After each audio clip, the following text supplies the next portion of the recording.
Bien-aimés, donc comme je le disais, nous allons parler un peu du plan de Dieu pour nos vies. Nous allons parler de la volonté de Dieu pour nos vies. Et sachez que c'est un thème qui est souvent mal compris. Quand on parle du plan de Dieu, ça veut dire quoi? Ça veut dire que c'est Dieu qui a un plan pour toi. Ce n'est pas à nous de dire au Seigneur, Seigneur, voici mon plan. Non, c'est Dieu qui a un plan pour nous. Mais pour entrer en possession du plan de Dieu, nous devons nous disposer humblement pour aller dans la présence de Dieu afin que Dieu nous révèle le plan qu'il a pour notre vie. Et Dieu avait déjà un plan pour ses enfants dans le jardin d'Éden. Et nous allons commencer par le commencement. Je demande à chacun vraiment de prendre sa Bible. Si tu es couché, relève-toi, prends ta Bible et nous allons beaucoup lire ce soir et tu vas voir que le Seigneur va te faire du bien. On va prendre nos Bibles donc dans Genèse 2, du verset 15 à 17. Je vais demander au serviteur Taber de nous accompagner. Alléluia. Amen. Amen. Genèse 2, verset 15 à 17. Je lis la parole de Dieu. Amen. L'Éternel prit l'homme et le plaça dans le jardin d'Éden pour le cultiver et pour le garder. Donc vous voyez qu'ici, L'Éternel. donc ici vous voyez que la Bible nous dit que c'est Dieu qui a pris l'homme. Dieu. C'est Dieu qui a pris l'homme et qui l'a placé dans le jardin d'Éden pour le cultiver et pour le garder. Verset 16. L'Éternel Dieu donna cet ordre à l'homme. Tu pourras manger de tous les arbres du jardin, mais tu ne mangeras pas de l'arbre de la connaissance du bien et du mal, car le jour où tu en mangeras, tu mourras. Tu mourras ou tu mourras certainement. Merci Seigneur pour ta parole. Dieu a créé l'homme et Dieu l'a destiné à vivre, bien aimé, une relation d'amitié avec lui. Une relation de communion avec lui. Et Dieu va donner une recommandation à l'homme. Il va dire, je te confie ce jardin. Cultive-le et garde-le. Donc c'est en cultivant le jardin que l'homme aura sa nourriture. Et c'est en gardant le jardin que l'homme allait se protéger. Parce que Dieu savait que quelqu'un rôdait. Au lieu de vivre en paix avec Dieu et les hommes, l'homme, qu'est-ce qu'il va faire? L'homme va créer des conflits avec lui d'abord et avec les autres. Bien aimé, pourquoi? Par une simple raison. L'homme a cherché à faire sa propre volonté. L'homme a cherché à satisfaire son ego. L'homme a cherché à satisfaire ses besoins. Malheureusement, nos plans et nos volontés égoïstes nous conduisent à la mort. Nos plans égoïstes ne nous donnent pas la vie. Bien aimé. Et ce sont des choses que nous devons comprendre. Nos projets ne peuvent pas donner la vie. Nos choix égoïstes ne nous apportent pas la vie, mais nos choix égoïstes ne sont que des sentences de mort.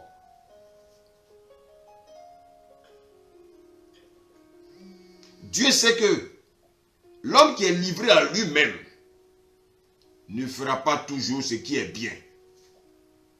Alors Dieu va décider d'intervenir. Il va nous donner le moyen de trouver le pardon et de tout recommencer. Ça, c'est un Dieu d'amour. Mais comment Dieu va-t-il le faire? Il va envoyer qui? Il va envoyer son fils. son fils qui va se faire homme. Son fils qui va vivre parmi nous. Pourquoi? Parce que nous sommes trompés de chemin. Donc son fils va nous enseigner un meilleur chemin. Son fils va nous amener à nous détourner de notre chemin égoïste et va nous conduire, bien-aimés, le chemin de Dieu. Son fils va nous amener à nous détourner de notre chemin égoïste et va nous conduire, bien-aimés, ce chemin égoïste qui devait nous conduire à la mort. Son fils va nous conduire sur le chemin de Dieu afin que nous devenions ce que Dieu veut. Mais pour cela, nous devons emprunter le chemin de Dieu. Alors qu'au commencement, comme nous l'avons lu tout à l'heure, c'est Dieu qui a donné son plan pour l'homme, pour devenir ce que Dieu veut. Mais que va faire l'homme? L'homme va se détourner du plan de Dieu.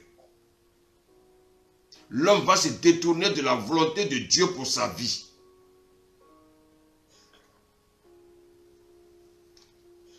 L'homme va se détourner du plan merveilleux de Dieu pour sa vie. Bien-aimé. Et qu'est-ce que Dieu va faire? Dieu, comme je l'ai dit tout à l'heure, il va envoyer son fils. Mais le fils, comment va-t-il venir? Puisque toute la terre, la Bible dit que tous sont péchés, ils sont privés de la gloire de Dieu. Comment son fils va venir?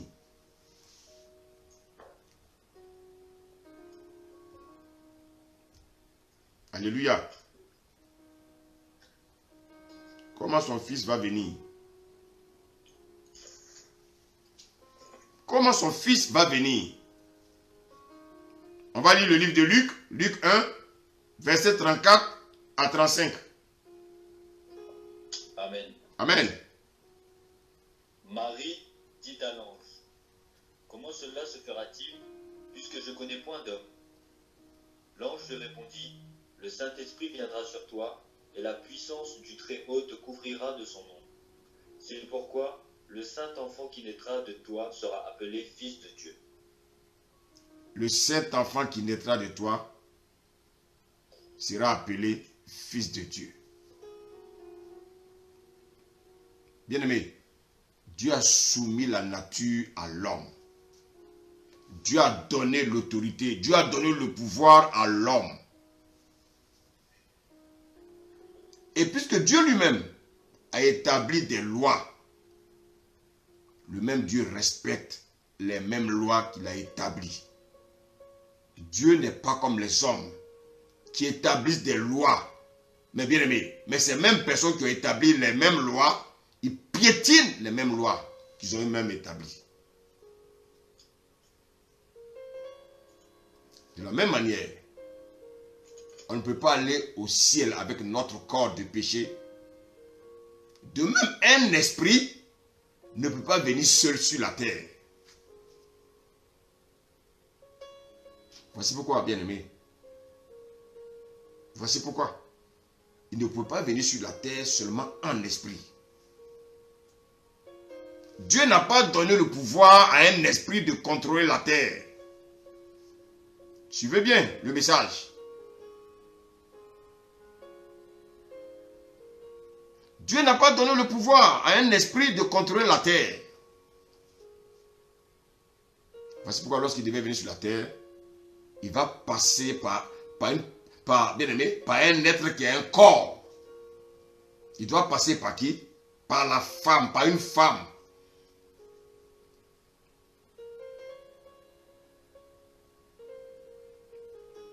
Parce que Dieu a dit, notre Dieu, il est un Dieu qui est dans sa parole. Notre Dieu est un Dieu qui est dans sa parole. Dieu va dire à la femme, dans Genèse 3,16, J'augmenterai la souffrance de tes grossesses. Tu enfanteras avec douleur. Et donc Dieu a décidé maintenant que toute personne qui doit naître doit venir d'une femme.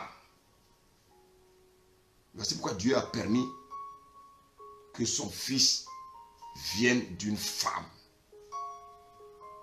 Imaginez-vous, si Jésus était venu du ciel, on disait que Jésus était venu du ciel, qui allait le croire? Et heureusement que notre Dieu est un Dieu qui est conséquent à ce qu'il dit. Jésus va venir de manière légale, avec un corps. Et voici pourquoi Jésus a été accepté. Et c'est de la même manière avec le diable. Le diable aussi étant aussi esprit, pour venir sur la terre, il a besoin aussi d'utiliser un corps. Il a besoin d'utiliser, bien aimé, le corps de certaines personnes, soit de façon frauduleuse ou de façon consciente. Il y a des personnes qui savent que le diable habite avec eux. Il y a des personnes qui savent qu'il y a un démon qui habite en eux. Ils sont conscients. Parce que n'oubliez pas que les démons sont dans l'air. Mais le démon, pour pouvoir agir, il a besoin d'un corps. Mais comment il va faire pour agir dans ton corps? Il va te pousser à pécher. Parce que le péché ouvre la porte au démon. Parce que le Seigneur nous demande de vivre dans la sanctification. Bien-aimé, la terre a été donnée à l'homme pour que l'homme dirige. La terre n'a jamais été donnée à un esprit. Malheureusement, quand le diable est venu, qu'est-ce qu'il va faire? Il va rentrer dans un corps, dans le corps d'un serpent. Et il va séduire ces personnes qui étaient à l'image et selon la ressemblance de Dieu.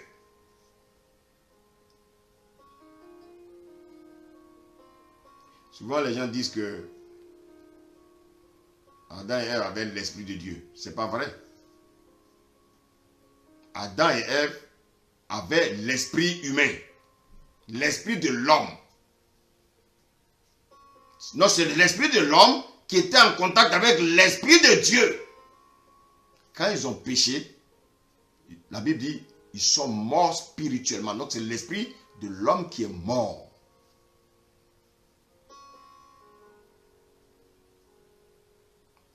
Pourquoi?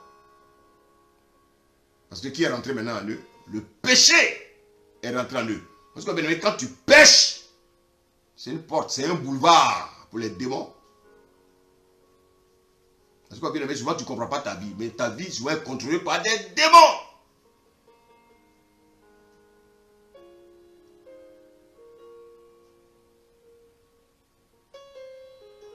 Vis la sanctification. Tu verras que tu n'auras même pas besoin de faire des prières pour les chasser. Mais comme tu ne connais pas ces vérités, tu es toujours dans le péché.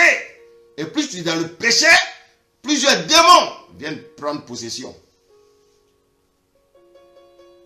Et tu penses que tu es en paix, c'est une paix précaire.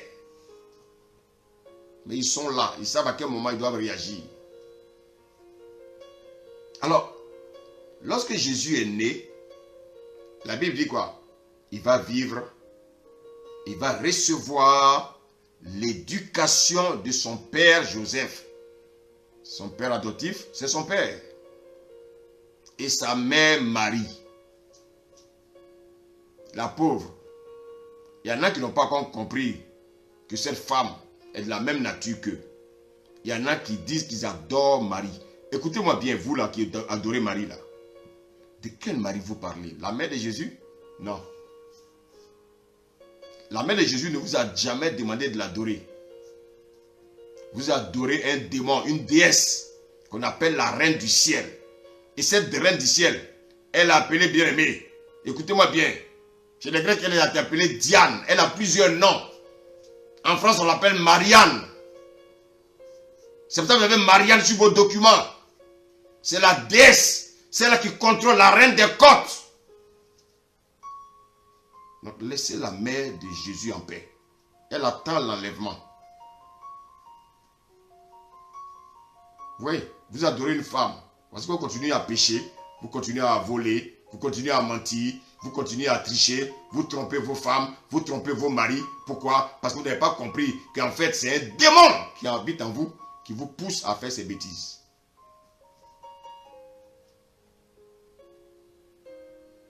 Alors, donc Jésus va être éduqué par son père Joseph et par sa mère Marie.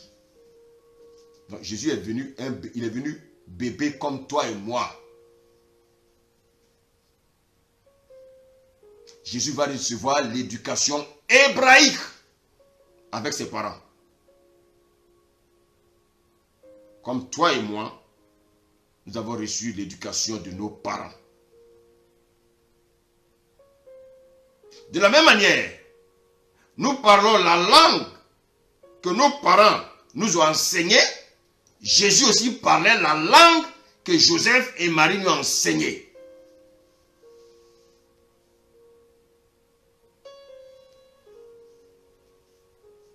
Vous savez, le Seigneur m'a dit, va en profondeur. Ils vont comprendre un peu ce que c'est que ma volonté.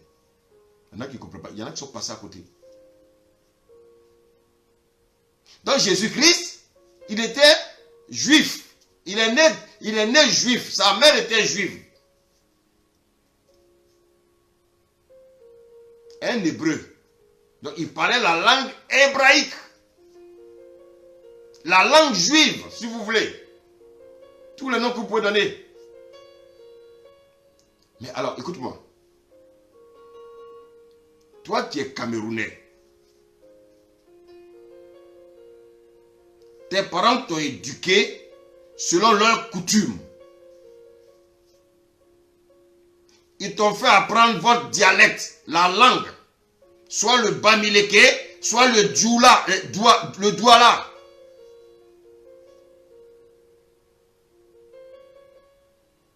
Ils t'ont éduqué à leur manière. Ils t'ont donné la nourriture selon leur tradition. Jésus aussi mangeait la nourriture que lui donnaient ses parents. Tes parents t'ont scolarisé. Ils ont dit à mon fils, notre fils là, on va le mettre à l'école, bien aimé, mais il faut qu'il devienne pilote. Ça, c'est la volonté, disons, de tes parents. Ça, c'est la volonté humaine. Il faut que notre fils devienne un pilote. Ça, c'est la volonté humaine. C'est la volonté de tes parents qui devient plus tard ta volonté. Parce que, bien aimé, si tes parents te disent que tu dois devenir pilote, quand tu vas à l'école, à un certain niveau, tu as le bac, c'est vrai, on t'inscrit dans une école de pilote, bien aimé, ça devient ta volonté. Toi qui es sénégalais, tes parents t'ont éduqué selon quoi? Selon leurs coutumes.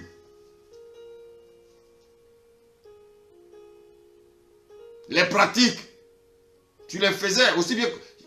C'est pareil, même les Camerounais, c'est-à-dire toutes les nationalités. Mais je prends quelques exemples pour que vous compreniez simplement. Bien aimé. Donc, tu es sénégalais, tes parents vont t'éduquer selon leurs coutumes. Ils ne connaissent pas Dieu. Donc, il ne peut que t'enseigner, il ne peut que t'éduquer selon leurs coutumes. Ils vont t'apprendre quoi? Le Wolof, ou le Diola, ou bien le Sérère. Ça, ce sont des langues du Sénégal, le pays que j'aime.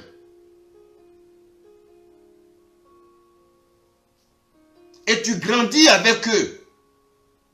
Tes parents te scolarisent. Et ils disent, ah, notre fils, notre fille, il faut qu'elle devienne médecin. Donc, vous voyez, le plan de tes parents pour toi, c'est que tu deviennes médecin. Donc, le plan de tes parents devient le plan pour toi. Mais est-ce que c'est le plan de Dieu? Non.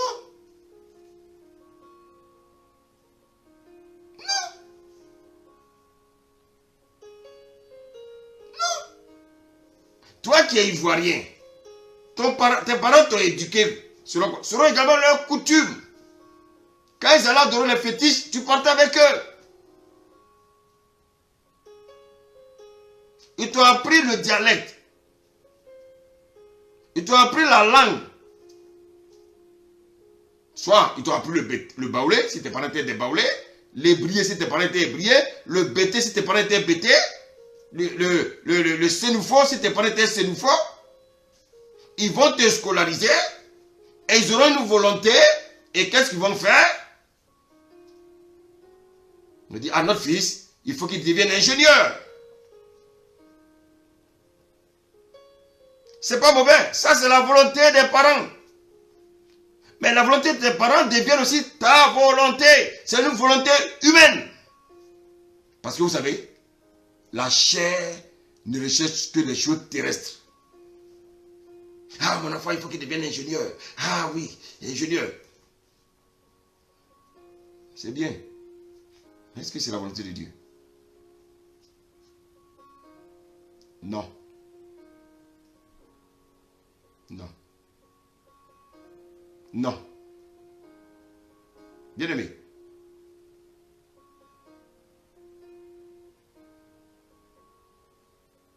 Tu es togolais. Tes parents t'ont éduqué selon leurs coutumes. Ils t'ont appris leur langue. Ils t'ont scolarisé. Ils te faisaient pratiquer, bien aimé, leur tradition. Mais en fait, nos parents croyaient nous mettre sur la bonne voie. Mais en fait, ce n'est pas mauvais. Mais est-ce que c'est la volonté de Dieu? Non.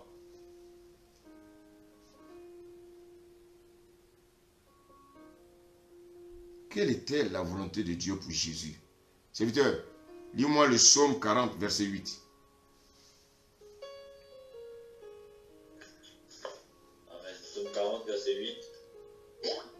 Alors je dis, voici, je viens avec le rouleau du livre écrit pour moi. Amen. Amen. Continue. Je viens avec le rouleau du livre écrit pour moi. Continue. Verset 9.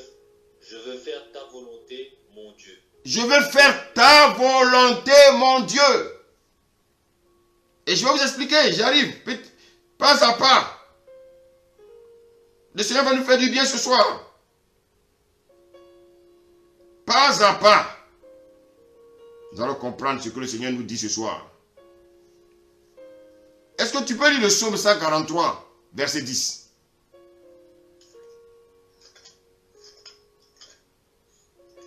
Psaume 143, verset 10. Amen. Enseigne-moi à faire ta volonté, car tu es mon Dieu. Enseigne-moi à faire ta volonté, car tu es mon Dieu. Matthieu 6, verset 10. Je vous donne tous ces passages pour que après vous pouvez vous-même faire des recherches. Vraiment pour que le Seigneur vous éclaire encore plus. Matthieu 6, à partir du verset 10. Amen. Que ton règne vienne, que ta volonté soit faite sur la terre comme au ciel. Donc, voilà, c'était un exemple de prière que Jésus montrait à ses disciples. Il dit, que ton règne vienne et que ta volonté soit faite sur la terre comme au ciel. J'arrive pas à pas. Si après ce message, votre intelligence ne comprend pas, n'est pas renouvelée, vraiment, j'ai fait ma part devant Dieu.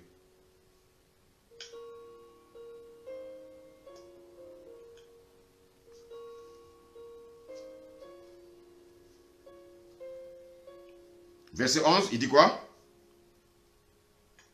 Donne-nous aujourd'hui notre pain quotidien. Donc, qui donne le pain quotidien? C'est Dieu. Ok. On va aller dans Matthieu 12. Matthieu 12, verset 50. Amen. Amen. Car quiconque fait la volonté de mon Père qui est dans les cieux celui-là est mon frère et ma soeur et ma mère. Ah! Il dit, écoutez, c'est pas moi qui l'ai dit, hein. Vous voyez que le Seigneur dit,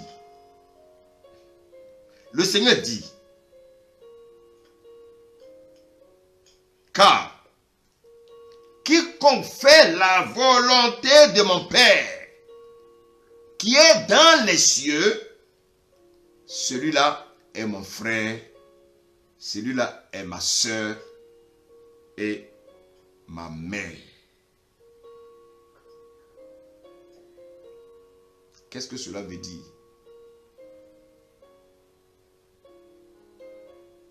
Quand je viens à Jésus, les frères avec lesquels ils sont sortis du même ventre, si je peux l'utiliser, s'ils ne connaissent pas Jésus, ils ne sont plus mes parents.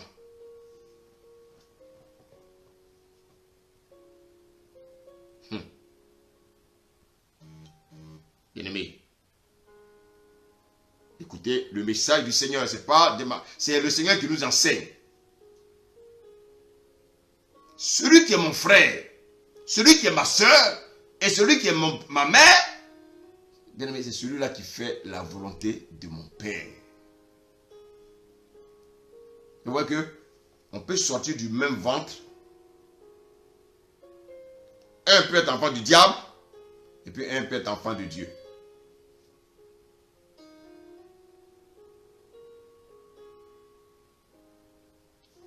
Ça choque ceux-là qui ne sont pas spirituels. Ça choque les païens. Ça choque, bien aimé, ceux qui sont dans l'ignorance. Mais nous, en tant que chrétiens, on est éclairés. Parce que, bien aimé, celui qui nous éclaire, c'est le Saint-Esprit. On va encore rester dans Matthieu 26. Verset 42. Amen. Alléluia. Il s'éloigna une seconde fois et pria ainsi. Mon Père, s'il n'est pas possible que cette coupe s'éloigne sans que je la boive, que ta volonté soit faite. Alors, bien aimé, donc vous voyez qu'ici, Jésus est en difficulté. À un moment donné, la chair aussi va parler. La chair va vouloir résister à la volonté de Dieu. Pourquoi tu as du mal à faire la volonté de Dieu? Parce qu'en fait, ta chair, refuse que tu fasses la volonté de Dieu. Parce que, bien aimé, tu es souvent dans les raisonnements. Jésus là a failli raisonner. La chair a failli le faire raisonner. Mais il a tout de suite, paf! Il dit non, je suis un homme spirituel. Je dois rester spirituel.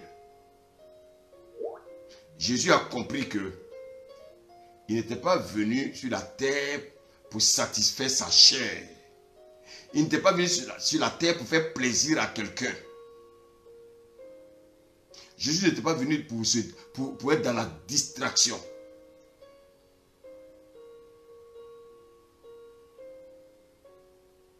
Bien aimé, Jésus n'était pas venu pour être dans la distraction. Regardez combien de fois les chrétiens sont dans la distraction. Ils n'ont pas encore compris pourquoi ils ont été sauvés.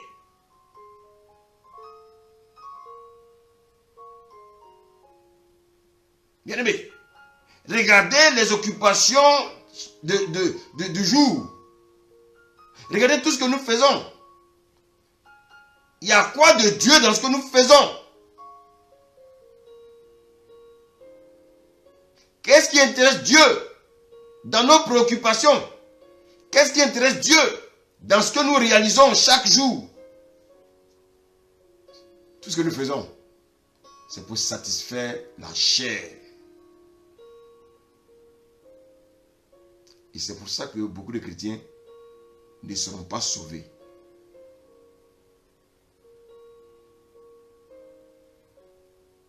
Bien-aimé, quand le Seigneur me parlait, bien-aimé, j'ai été attristé parce que j'ai compris que beaucoup n'ont pas compris ce que Dieu leur demande.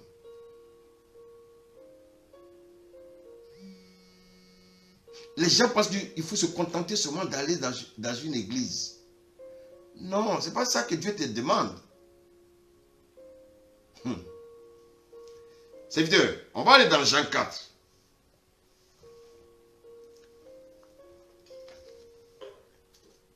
Amen. On va aller dans Jean 4. Regardez. Jean 4. Il y a parti du verset 31. Amen. Amen. Pendant ce temps, les disciples le pressaient de manger, disant, Rabbi, mange. Mais il leur dit, j'ai à manger une nourriture que vous ne connaissez pas. Rabbi, mange. Rabbi, mange. Mais c'est ça. Voici, ça c'est de la distraction. On est préoccupé à manger. C'est-à-dire, bien aimé, tout ce qui nous intéresse, c'est de satisfaire notre chair. Rabbi, mange. Mais regardez bien Jésus. Jésus n'est pas venu pour manger. Ça, c'est la volonté de l'homme. Rabbi, mange. Lis la suite. Verset 32. Mais il leur dit, j'ai à manger une nourriture que vous ne connaissez pas. Les disciples se disaient donc les uns aux autres, quelqu'un lui aurait-il apporté à manger? Quelqu'un lui aurait-il apporté à manger? Eux, ils pensent à la nourriture, bien aimé, physique. Ils pensent à une nourriture pour satisfaire la chair. Jésus était à un degré, oh, bien aimé, un degré supérieur. C'est à ce degré-là, bien aimé, que le Seigneur veut nous conduire. Continue, serviteur. Verset 34. Jésus leur dit, ma nourriture est de faire la volonté de celui qui m'a envoyé et d'accomplir son œuvre. Waouh! Waouh! Waouh! Jésus dit, ma nourriture, ce n'est pas le pain, ma nourriture, ce n'est pas du gari, ma nourriture, ce n'est pas du kep, ma nourriture, ce n'est pas le ndolo, ma nourriture, ce n'est pas la sauce graine, ma nourriture, ce n'est pas, bien aimé, le caviar, mais ma nourriture, c'est de faire la volonté de celui qui m'a envoyé.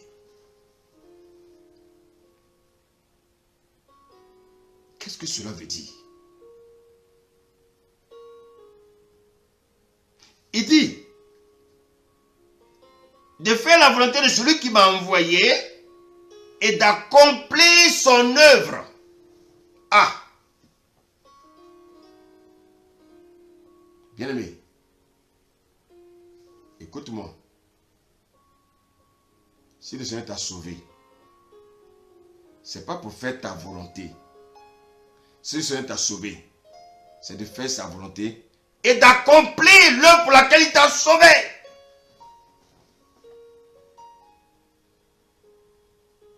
Tu n'as pas encore compris ça. C'est pour ça que tu te balades. Tu vas de gauche à droite. Tu t'épuises inutilement. Parce que tu n'as pas encore compris que Dieu t'a sauvé pour faire sa volonté.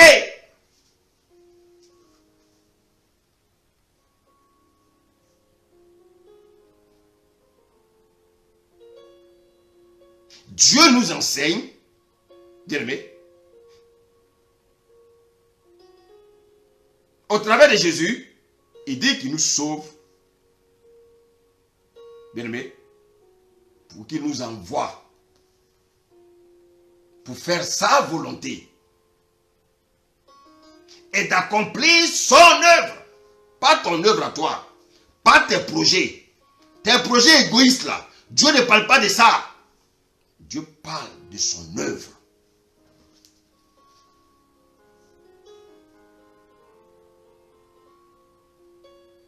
Bien-aimé. Bien-aimé. Jésus est venu. Jésus nous enseigne qu'il est venu accomplir ce pour lequel Dieu l'a fait naître par une femme.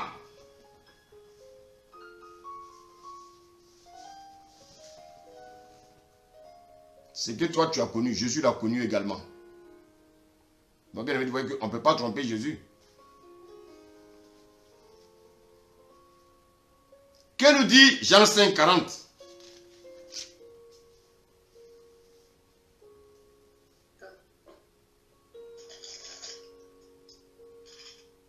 Jean 5, 30, pardon, Jean 5, 30. Amen. Amen. Je ne puis rien faire de moi-même. Je ne peux rien faire de moi-même. Vous savez, quelqu'un qui sait pourquoi Dieu l'a sauvé, il ne peut rien faire de lui-même. Pourquoi? Bien aimé, écoute-moi. Quand on t'engage dans une société, tu ne peux pas te lever comme ça pour rentrer dans le bureau que tu veux. Celui qui t'a engagé, ton employeur, il va te donner ce qu'on appelle une fiche de, une fiche de poste. Il va te donner une feuille de route. Et c'est lui qui va te prendre par la main pour te montrer, bien aimé, ton lieu de travail. Tu ne rentres pas dans une société et puis aller t'asseoir dans un bureau que tu veux. C'est la même chose avec le Seigneur. C'est lui, c'est par lui. C'est lui qui doit nous montrer ce pour lequel il nous a sauvés.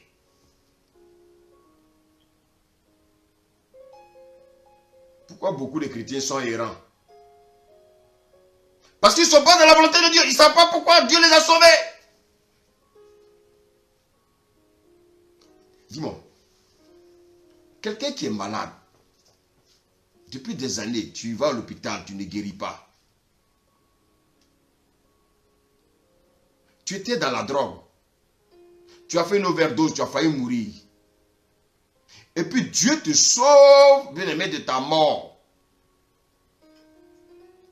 Alors, ça veut dire quoi? Quand il te sauve, c'est que tu retournes encore dans la drogue? Non. Il t'a sauvé parce qu'il a un plan maintenant pour toi. Donc, qu'est-ce que tu dois faire?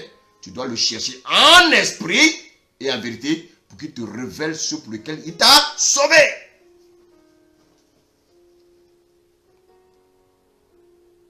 Tu peux lire la suite, s'il te plaît? Selon que j'entends, je juge. Et mon jugement est juste parce que je ne cherche pas ma volonté. Je ne cherche pas ma volonté. Je ne cherche pas ma volonté. Toi qui m'écoutes, tu ne dois pas chercher ta volonté, mais tu dois chercher la volonté de qui? Termine. De celui qui m'a envoyé. De celui qui m'a envoyé. Donc tu dois rechercher la volonté de celui qui t'a sauvé du monde. Celui qui t'a sauvé du péché. Tu dois rechercher sa volonté.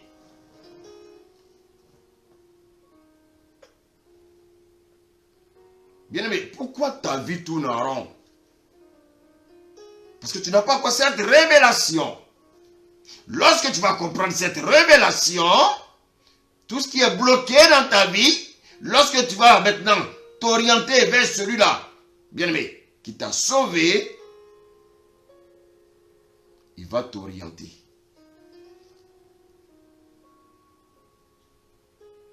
Bien-aimé, ce que nous sommes en train de croire, Jésus a déjà connu ça.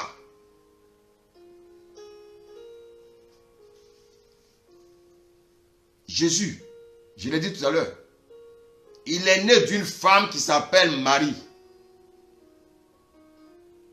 Donc cette Marie-là, ce n'est pas la déesse, la reine, la déesse, la sorcière, la reine des côtes que les catholiques adorent. Ce n'est pas Marie, hein? Vous adorez une déesse. Donc vous allez tous vous repentir. Sinon, vous allez tous rester sur la terre ici. Et l'antéchrist va s'occuper de vous. Jésus va être éduqué par qui? Jésus va recevoir l'éducation de son père Joseph, de sa mère Marie. Donc Jésus est né juif. Je vous ai dit tout à l'heure, il a appris la langue hébraïque. Jésus également pratiquait les traditions hébraïques, notamment le judaïsme.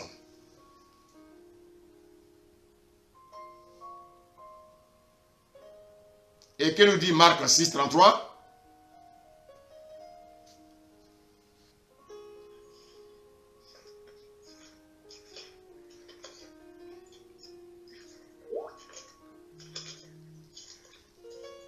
Marc 6, 33.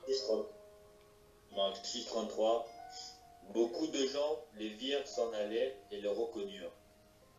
Et toutes les villes ont accouru à pied et on les devança au lieu où ils se rendaient. Alléluia. Amen. Alléluia. Amen. Et donc, Jésus, nous avons dit la dernière fois que Jésus avait pour père Joseph. Et nous avons compris que Joseph était un charpentier. Jésus, bien aimé, a pratiqué ce métier de charpentier. Il suivait son père Joseph.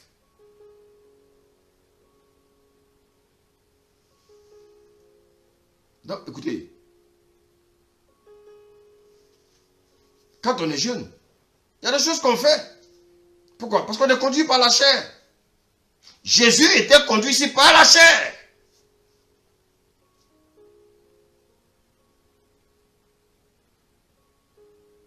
Jésus a suivi le chemin de ses parents. Jésus a suivi le chemin de l'homme. Mais à un moment donné de sa vie, quelque chose va se passer dans l'esprit de Jésus. Le Saint-Esprit va réveiller son esprit. Et il va lui rappeler pourquoi il est venu sur terre. Il n'est pas venu sur terre pour servir l'homme, mais il est venu pour être serviteur de Dieu. Est-ce que tu peux lire Luc 19, verset 10? Amen. Amen.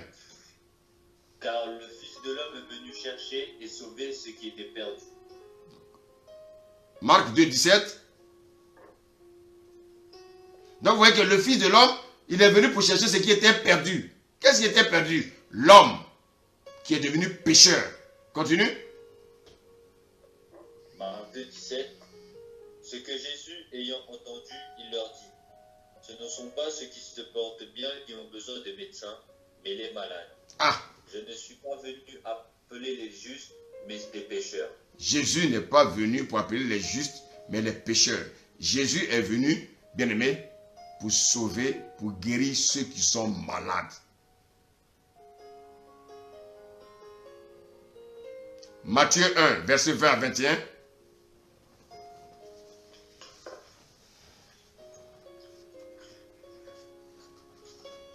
Amen. Matthieu 1, verset 20. Comme ils y pensaient, voici un ange du Seigneur leur apparut en songe et dit. Il s'agit de son père, Joseph. Quand Joseph a constaté que Marie était enceinte, bien aimé, il était surpris. Parce que bien aimé, vous savez que dans la religion, dans la tradition juive, une femme, bien aimée, qui couche avant le mariage, on la lapide. C'est pas comme aujourd'hui là, ma chère. C'est dommage. Les femmes ne peuvent pas se préserver. Pour peu. Pour un Coca-Cola, elles sont déjà dans une chambre d'hôtel. C'est dommage. Elles ne peuvent pas préserver leur corps jusqu'au mariage. C'est dommage. La majeure des chrétiennes aujourd'hui qui sont mariées, là, regardez leur vie. Une vie de dépravation jusqu'à ce qu'elles rencontrent Jésus. Même à l'église, elles continuent encore à coucher avec les hommes jusqu'au mariage. Bien-aimé, au temps des Juifs, si une femme couche avec quelqu'un, si on l'attrape, c'est plus la peine, le mariage c'est terminé. Et donc voici Marie, Joseph est surpris de la voir enceinte, alors qu'ils n'y sont seulement bien-aimés que fiancés. Même dans les fiançailles, tu n'as pas le droit de toucher ta femme. Mais il y a des gens, dans les fiançailles, ils touchent leur femme. Mais c'est une honte.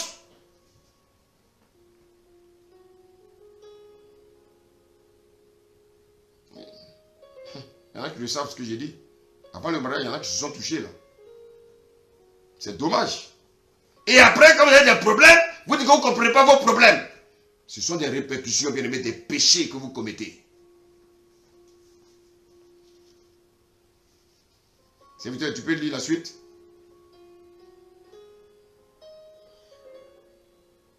Comme il y pensait, voici un ange du Seigneur lui apparut en songe et dit: Joseph, fils de David, ne crains pas de prendre avec toi Marie, ta femme, car l'enfant qu'elle a conçu vient du Saint-Esprit. Elle enfantera un fils et tu lui donneras le nom de Jésus. C'est lui qui sauvera son peuple de ses péchés. C'est lui qui sauvera son peuple de ses péchés. Donc vous voyez que Jésus avait une mission. Dieu avait un plan merveilleux pour Jésus. Jésus savait qu'il devait venir mourir à la croix. Si vous lisez Jean 17, on peut le lire rapidement s'il te plaît. Jean 17, du verset 17 à 18. Amen. Amen. Sanctifie-les par ta vérité, ta parole est la vérité. Verset 18. Comme tu m'as envoyé dans le monde, je les ai aussi envoyés dans le monde. Verset 30. Il n'y a pas de verset 30. C'est Jean 19, pardon. Jean 19. Jean 19, si j'ai de bonne mémoire. Verset 30. Oui. Quand Jésus eut pris le vinaigre, voilà, c'est ça. Tout est accompli, et baissant la tête, il rendit l'esprit.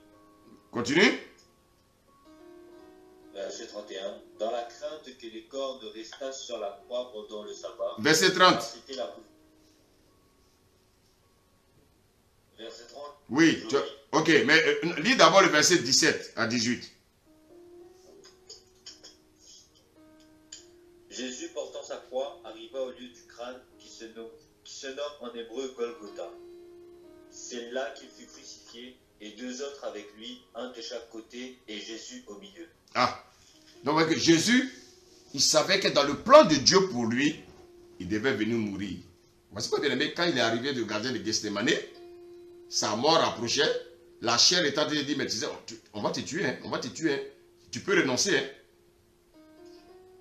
Tu peux renoncer, parce que tu vas mourir là. Mais à un moment, l'esprit a pris le contrôle.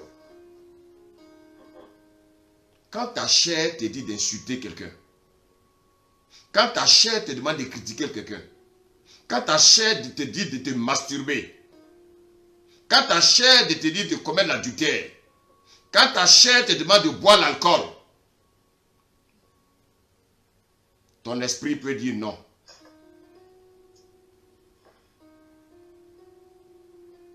Ton esprit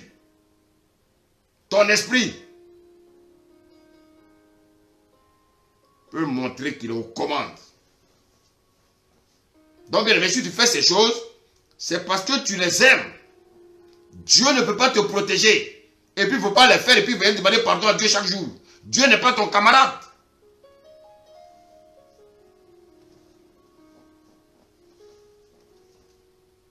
Jésus, il va prendre conscience qu'il n'est pas venu sur la terre pour devenir juif.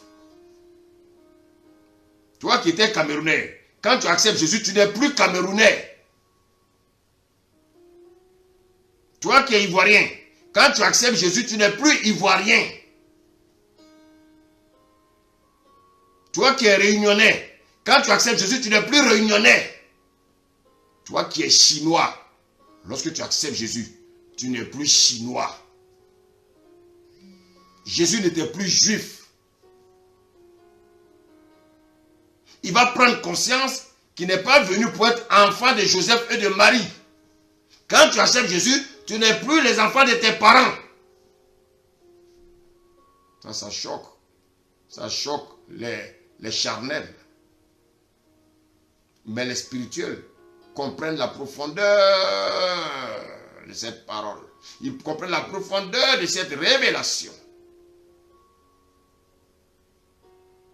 Jésus, il va prendre conscience qu'il n'est pas venu pour pratiquer, bien aimé, les traditions de ses parents, notamment le judaïsme.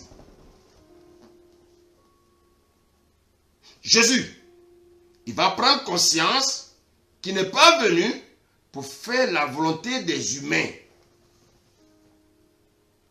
Oh oh, j'espère que le message te parle. Waouh, bien aimé. Jésus, il va comprendre qu'il n'est pas venu pour être charpentier. Jésus va comprendre. Il va prendre conscience qu'il n'est pas venu, bien aimé, pour faire la volonté des humains. Alors, que va-t-il faire? Jésus va prendre conscience de son état. Il va décider de se détourner de tout. C'est-à-dire quoi? De tout ce qui est volonté humaine. Et il va épouser la volonté de Dieu. Mais quand il se détourne, bien aimé, il ne reste pas là. Il va épouser la volonté de Dieu. Donc regardez bien, Jésus va quitter le chemin des hommes. Il va prendre maintenant un nouveau chemin. Et quel est ce nouveau chemin? Luc 3, verset 21. Amen. Tout le peuple se faisant baptiser, Jésus fut aussi baptisé. Et pendant qu'il priait, le ciel s'ouvrit, et le Saint-Esprit descendit sur lui sous une forme corporelle, comme une colombe. Et une voix fit entendre du ciel ces paroles. Tu es mon fils bien-aimé, en toi j'ai mis toute mon affection. Waouh! Jésus vient de changer de parents.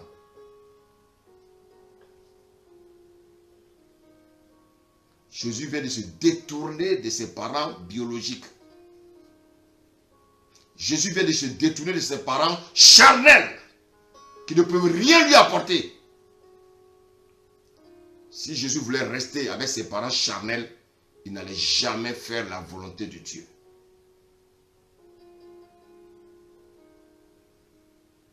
Ils allaient toujours le pousser à vendre des tables. Ils allaient toujours le pousser à vendre des tabourets. Ils allaient toujours le pousser à vendre des buffets. Jésus à un moment a dit, non, mais je ne suis pas venu pour ça. L'âge de la conscience, l'âge adulte. Et c'est ça qu'on appelle la repentance.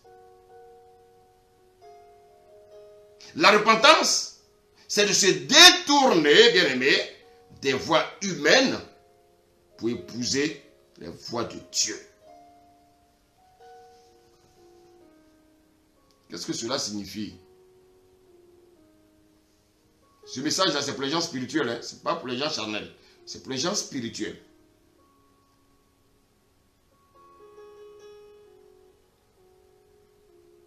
Si tu ne comprends pas, appelle-moi, je vais bien t'expliquer.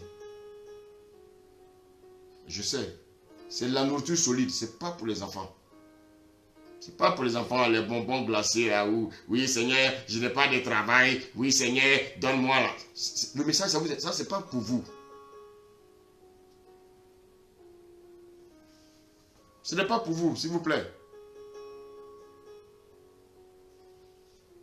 Jésus va se détourner des voies humaines pour épouser les voies de Dieu, son Père. Donc, vous voyez, Jésus quitte les voies de ses parents charnels pour aller maintenant vers son Père spirituel. Dieu. Pourquoi? Parce qu'il est venu pour faire la volonté de Dieu. Le fait, bien aimé, de se détourner, ça signifie quoi? C'est la prise, bien aimé, de décision d'appartenir au royaume de Dieu.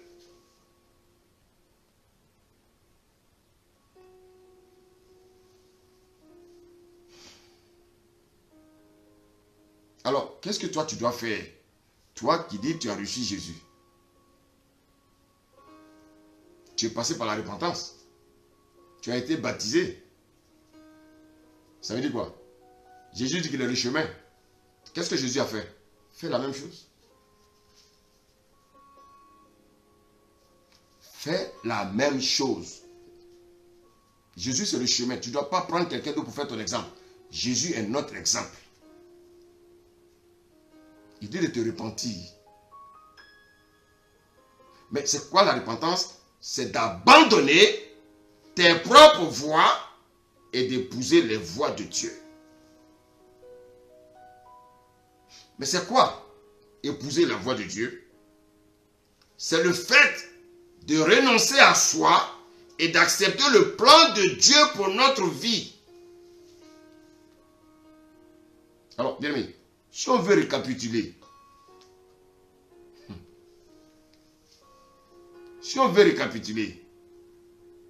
à quoi Jésus a renoncé? Jésus va renoncer à sa nature humaine. Jésus va renoncer à ses parents biologiques, ses parents charnels.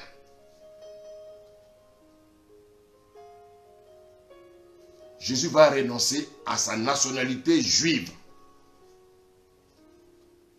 Donc toi qui dis que oui, moi je suis gabonais, si tu acceptes Jésus, tu n'es plus gabonais. Moi je suis français, on ne peut pas respirer là. Moi je suis français. Si tu es français, c'est-à-dire que tu es un enfant de Marianne.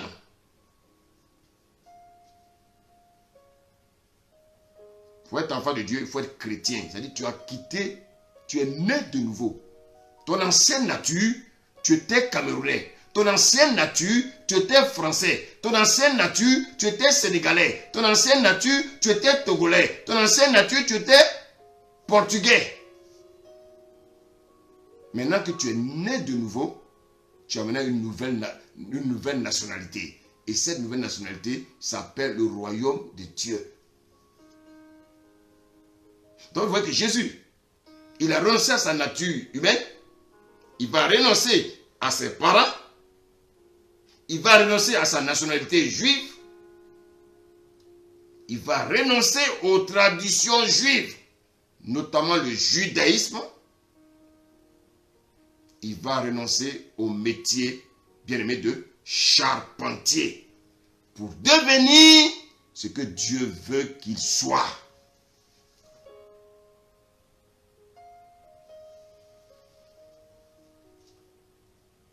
Que s'est-il passé dans la vie de Jésus?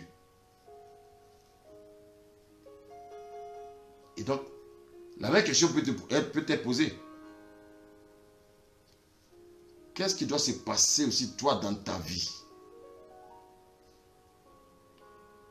La Bible dit dans Jean 1,12 qu'à tous ceux qui l'ont reçu et à tous ceux qui croient en son nom, il a donné le pouvoir de devenir enfants de Dieu. C'est pas le même chemin que Jésus est passé. La parole a réveillé son esprit. Jésus a dit, ah, j'ai entendu la parole. Là, j'ai le pouvoir maintenant de me détourner de mes anciennes voies. Jésus a décidé de se détourner de ses parents biologiques et de devenir enfant de Dieu.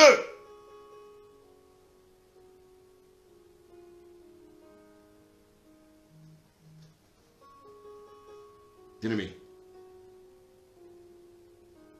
Bien-aimé. Et après sa repentance, Dieu va attester qu'il est son nouveau père. Il dit, celui-ci est mon fils bien-aimé, en qui j'ai mis toute mon affection. Est-ce que tu es conscient que Dieu t'appelle aussi son fils, en qui il a mis toute son affection? Mais d'abord, il faut renoncer à tout ce qui est humain. Ah frère, c'est pour ça que beaucoup ne viennent pas à Christ. Les gens pensent que c'est poster des messages, envoyer des trucs sur Facebook, envoyer des versets. Frère, c'est pas ça.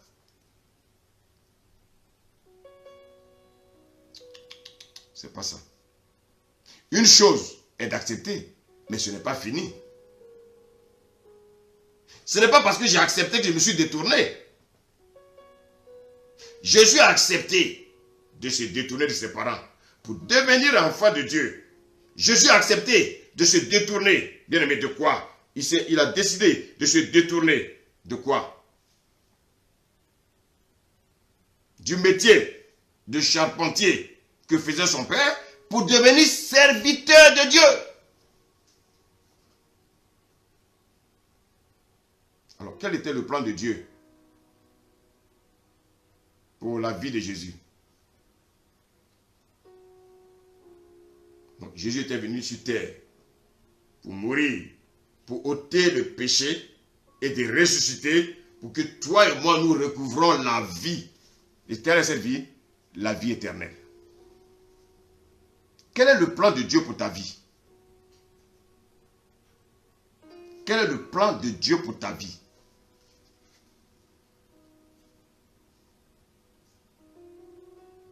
Quel est le plan de Dieu pour ta vie, toi qui m'écoutes? C'est pour devenir banquier? C'est pour devenir professeur? Non. C'est pour devenir ingénieur? Non. C'est pour devenir directeur de Banque mondiale? Non. C'est pour devenir directeur de la BCAO? Non. C'est pour devenir infirmière ou bien infirmier? Non. C'est pour devenir aide-soignant? Non. C'est pour devenir éducateur spécialisé? Non.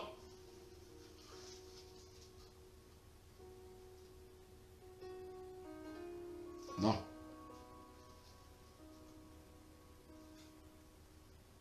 Non, j'ai dit non.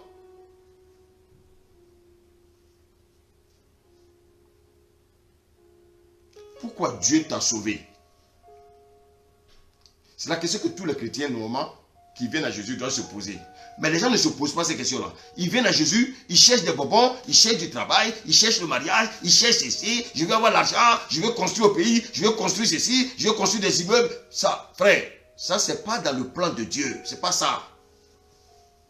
C'est pas ça que Dieu te demande. Tu t'es trompé. Pourquoi Dieu te sauve? Serviteur, Luc 1, 68 à 75. On va lire. Amen. Béni soit le Seigneur, le Dieu d'Israël, de ce qu'il a visité et racheté son peuple. Donc Dieu t'a racheté. Tu étais perdu. Tu étais un pécheur. Tu étais dans le monde. Tu étais, bien-aimé, dans la fornication. Tu étais dans le vol. Tu étais, bien-aimé, dans le péché. Plus. Il t'a racheté. Avec quoi? De l'argent? Non. Avec son sang. Continue. Et nous a suscité un puissant sauveur dans la maison de David, son serviteur, comme il avait annoncé par la bouche de ses saints prophètes des temps anciens, un sauveur qui nous délivre de nos ennemis et de la main de tous ceux qui nous haïssent. C'est ainsi qu'il manifeste sa miséricorde envers nos pères et se souvient de sa sainte alliance, selon le serment par lequel il avait juré à Abraham, notre père. Abraham est notre père. Il a scellé une alliance avec Abraham. Mais quelle est cette alliance-là qu'il a scellée avec Abraham? Lis. Verset 74.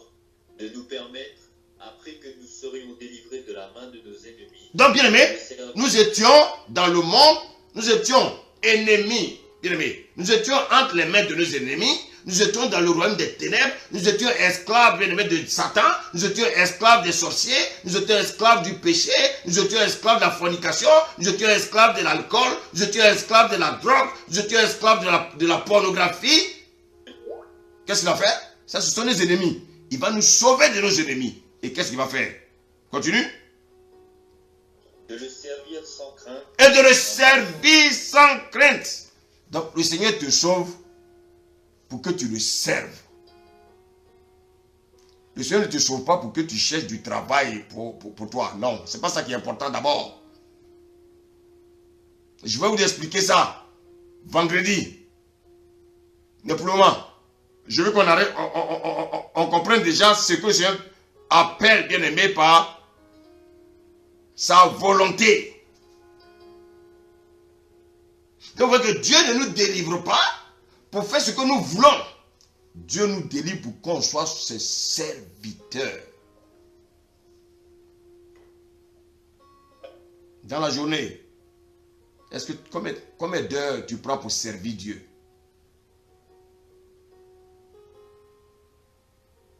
Dieu t'a sauvé pour que tu ailles travailler de 6 heures jusqu'à 23 heures, ou bien de 6 heures jusqu'à 21 heures, et puis quand tu rentres à la maison, tu dors, tu es fatigué. C'est Dieu qui t'a demandé de faire ça? Non, ce n'est pas Dieu.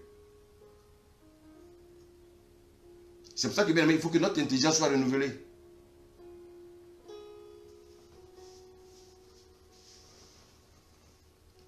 Donc nous voyons que Jésus nous a sauvés. Pas pour faire les choses selon nous. Ou selon nos parents. Oui, mon père a dit, mon père dit. Mais si tu es devenu chrétien, c'est que ton père dit n'a plus de valeur. C'est ce que le Seigneur te dit qui a de la valeur. Dieu peut utiliser tes parents pour te parler, mais il faut que ce soit selon la volonté de Dieu. Mais si ce sont les choses selon la volonté des parents, c'est nul devant Dieu.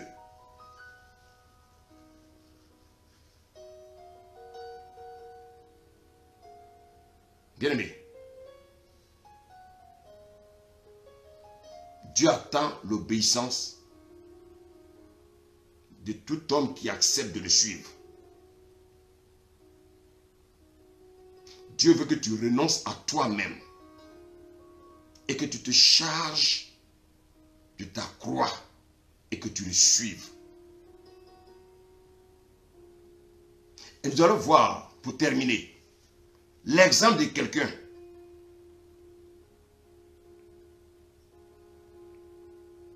qui s'est détourné des voies humaines, qui s'est détourné des choses terrestres, qui s'est détourné des choses de ses parents pour épouser le plan de Dieu pour sa vie. Mais bien, si ce sont des choses qui sont bibliques, ça nous concerne tous.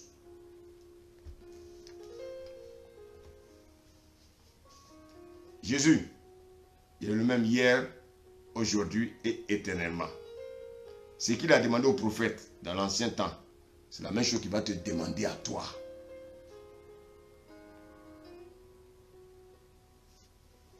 Bien-aimé, regardez quelqu'un. Il avait tout. Tout. Tout ce qui est bon. Il avait tout pour être un nanti. Il avait tout pour être un président. Il avait tout pour jouir dans une gloire. Mais il a vu que cette gloire-là, c'était une gloire perforée. C'était une gloire édulcorée. Il a vu que cette gloire-là, c'était une gloire éphémère. Qu'est-ce qu'il va faire? Serviteur, on va terminer avec Hébreux 11, verset 24.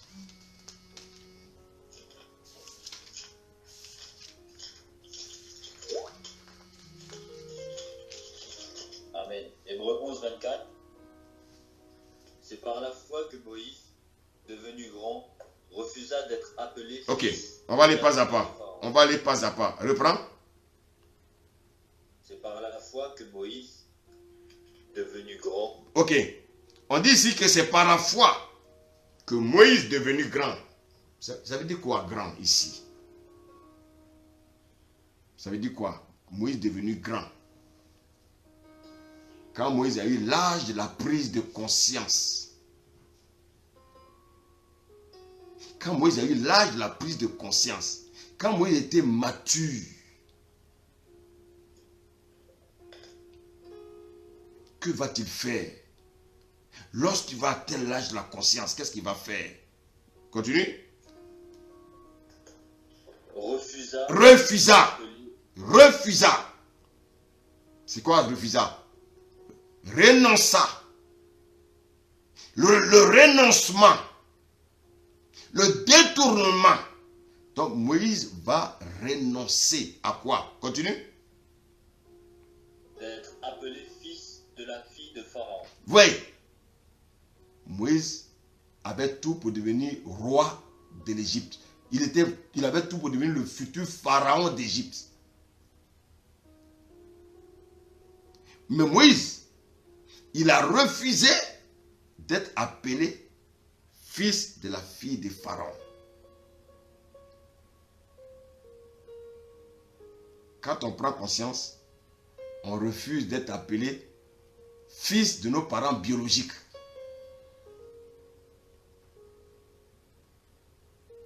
Parce qu'il n'y a rien de beau. Il n'y a rien de beau, il n'y a rien de bon également dans ceux-là qui ne connaissent pas Jésus. Nos parents, s'ils sont restés encore dans les traditions, quand on accepte Jésus, ils ne sont plus nos parents que nous devons suivre. Ça te choque? Non mais c'est ça, c'est la parole. C'est la parole. On dit Moïse a refusé de suivre qui? Sa mère. Celle qui est devenue sa mère. Oui. Donc Moïse avait tout pour devenir pharaon, devenir le roi de l'Égypte. Mais est-ce que nous les chrétiens, souvent on a le discernement de savoir que ces choses, on doit s'éloigner de ça? Non! Nous on va venir rendre témoignage à l'église. On va même envier ces personnes-là. Pourquoi vous enviez les rois de ce monde? Pourquoi vous enviez les présidents de ce monde? Pourquoi vous enviez tous les riches de ce monde-là? C'est tous des enfants de Satan. C'est des gens bien-aimés qui se sont prosternés devant Satan pour avoir ce qu'ils ont. Vous croyez que dans ce monde-là, vous allez dire, dites-moi, donnez-moi le nom d'un président qui est en Christ.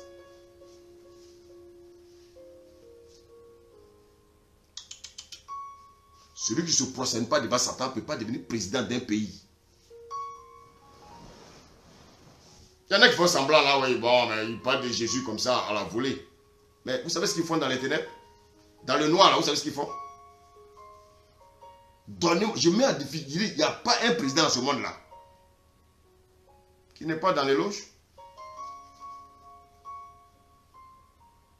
Il n'y en a pas. Ils sont tous dans les loges. Parce que bien aimé, nous sommes dans un monde bien aimé de guerre. C'est eux qui alimentent les guerres. C'est eux qui alimentent bien aimé les maladies fabriquées, les vaccins fabriqués pour tuer des peuples. C'est qui?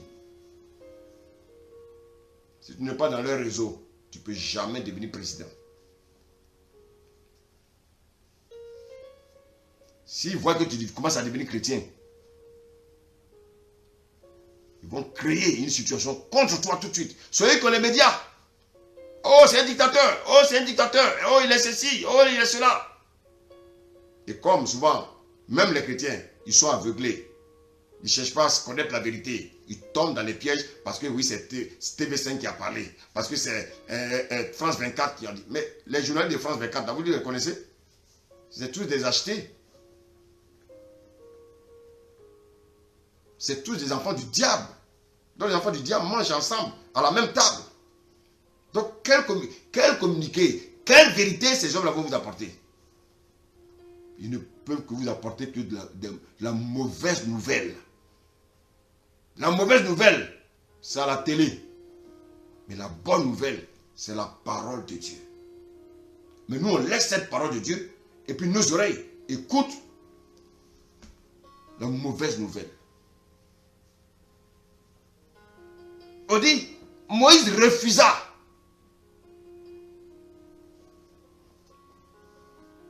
Quand Dieu va se révéler à un de vos enfants, un jour, de ne plus aller à l'école, de commencer à lire la Bible, qu'est-ce que vous allez faire? Vous allez demander de prier pour que l'enfant aille à l'école? Non, Dieu a dit, il ne veut plus qu'il aille à l'école. Il faut être spirituel, demander des choses. Il faut poser des questions à Dieu.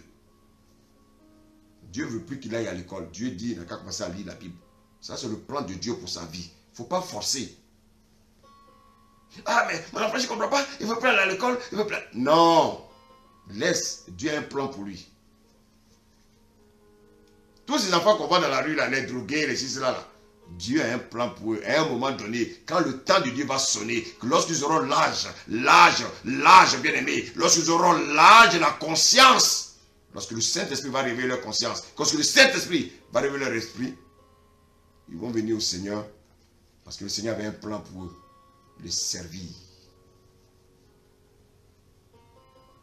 Et c'est pour ça que, bien aimé, il nous demande d'évangéliser ceux qui sont dehors.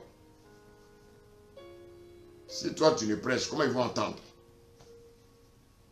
Toi tu as eu ton travail, donc tu es tranquille. Tu n'as plus besoin de quelqu'un.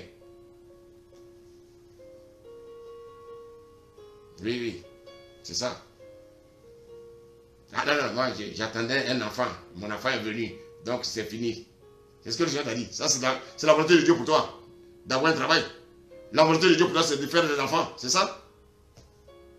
Aujourd'hui, je te apporte la solution, la vérité. Non. La volonté de Dieu pour ta vie, là, c'est de faire son œuvre. Maintenant, je vais t'expliquer prochainement comment tu vas faire pour que Dieu se révèle à toi. S'il ne se révèle pas à toi, il va se révéler à quelqu'un pour venir te dire. Parce que ton cœur est trop fermé. Donc, il va toucher quelqu'un. C'est pour ça qu'il a touché quelqu'un pour rappeler à Paul qu'est-ce qu'il devait faire pour le Seigneur. Il a dit à Anania, va lui dire qu'il serait un instrument entre mes mains. Il va souffrir pour moi. Est-ce que Paul a dit, ah non, je ne suis pas concerné? Paul n'a pas dit ça. Il a obéi.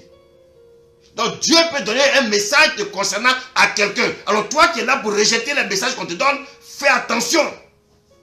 Tu risques de passer à côté de ta bénédiction.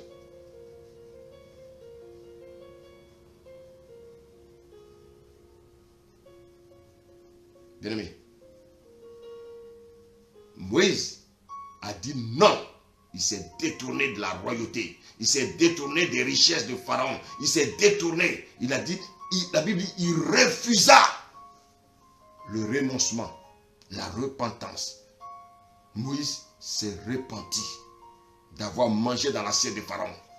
Il s'est repenti d'avoir eu Pharaon comme père ou grand-père. Tu peux lire la suite?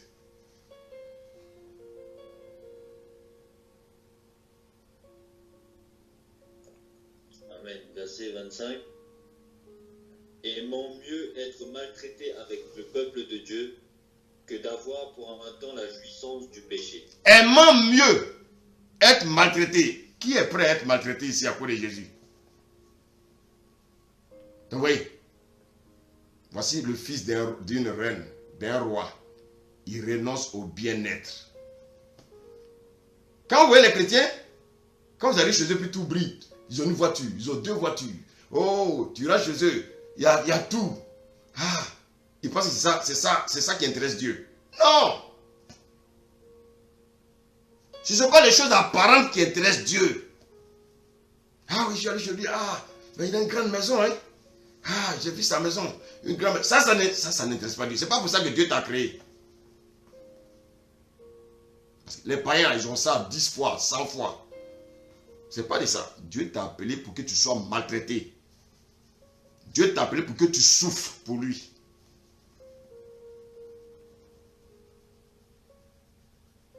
Donc, Moïse a renoncé au bien-être. Il a renoncé aux richesses, bien-aimées, de Pharaon.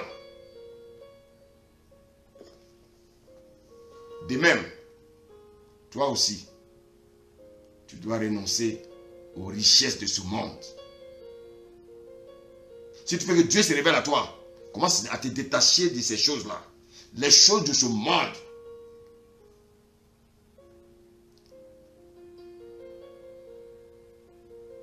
Bien oui. Ah non, moi c'est ça que je veux. Ah, mais si Dieu t'a pas dit que c'est pour toi, comment tu sais? Ça devient de la convoitise. Or la convoitise, c'est pas loin de la sorcellerie. Ah non, il me faut. Et comme tu es tellement cloîtré sur ce qu'il te faut, tu oublies l'essentiel que Dieu veut de toi. C'est pour ça que les femmes, conseillez vos maris à aimer les choses de Dieu. Les maris, conseillez vos femmes à s'attacher à l'œuvre de Dieu. C'est ça là qui va les sauver. C'est de ça que Dieu parle. C'est pour ça que Dieu les a sauvés. Pas pour autre chose.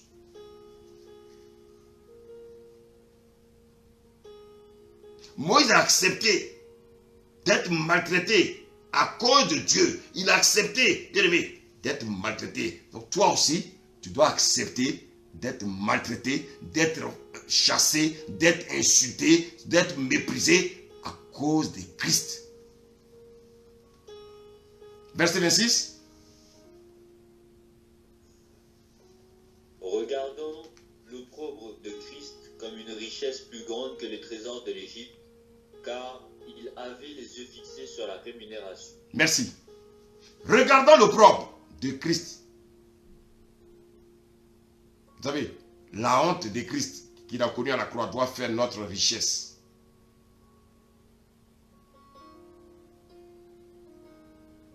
Oui. On dit l'opprobre de Christ était comme une bien-aimée, comme une richesse plus grande que les trésors de l'Égypte. Normalement, nous les chrétiens, quand on voit les choses du monde là, on doit même vomir là-dessus. Pourquoi? La Bible dit, il avait les yeux fixés sur la rémunération. Ça veut dire quoi? S'il avait les yeux fixés, c'est-à-dire que ses yeux étaient dans une direction. Et quelle est cette direction? Bien aimé, sur le chemin de Jésus.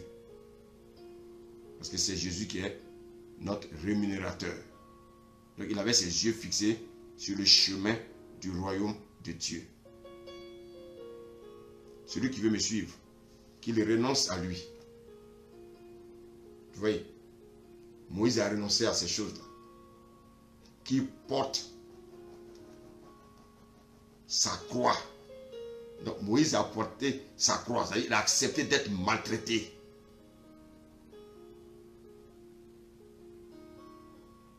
Et qui suivent maintenant Christ. Donc bien aimé, dans le chemin de Christ, il y a le renoncement. Il a porté sa croix. Et puis c'est après cela que tu peux le suivre. Beaucoup veulent suivre Christ, mais ils n'ont pas encore renoncé à eux.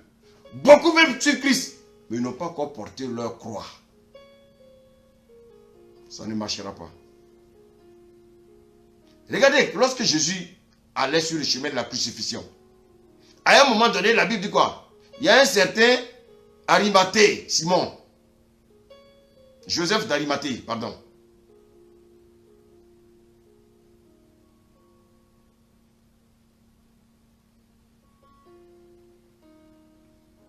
Qu'est-ce qu'il voulait faire? Si je ne me trompe pas, c'est Simon de Cyrène ou bien l'un ou l'autre. Qu'est-ce que la personne voulait faire? La personne voulait porter sa croix. Mais à un moment donné, qu'est-ce qui s'est passé? Non! Il avait donné la croix à Christ. Chacun doit porter sa croix. Personne ne doit porter la croix de l'autre. Bien-aimé, la volonté de Dieu pour toi, c'est quoi? C'est de renoncer à ta volonté. Tes projets là. Tes projets là. Renonce à ça. Cherche Dieu. Il va te révéler ses projets. Il va te révéler le plan de Dieu pour sa vie. Et quand il va te révéler le plan de Dieu pour sa vie, c'est ce que je vais expliquer après. Ce que j'ai expliqué le vendredi. Père, nous te bénissons ce soir. Nous te rendons toute la gloire pour ta parole, Seigneur, que tu nous as enseigné ce soir. Père, tu nous as éclairés. Tu as parlé à nos cœurs. Seigneur, souvent nous nous sommes trompés. Nous sommes préoccupés par nos projets. Nous sommes préoccupés par nos pensées égoïstes. Mais tu nous as demandé de rechercher le royaume. D'abord ta pensée. De rechercher tes voies. De rechercher le plan que tu as pour nous. Seigneur, ce soir, tu nous as éclairés. Merci pour ta parole. Merci, Seigneur, pour ce moment. Père, remplis-nous encore pour que prochainement, nous puissions encore être enseignés, être disposés. Tu es le Dieu vivant, le Dieu de gloire, le Dieu en qui il n'y a point d'homme de variation.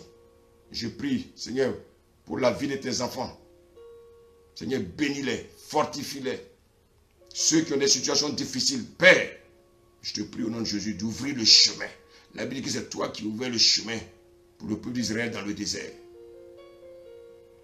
Père, je prie également pour les pays qui sont dans des difficultés, les pays qui sont dans des situations de guerre, dans les pays qui sont dans des situations difficiles. Père, étends ta main afin que seule ta justice règne. Que la gloire et l'honneur te reviennent. Au nom de Jésus. Amen.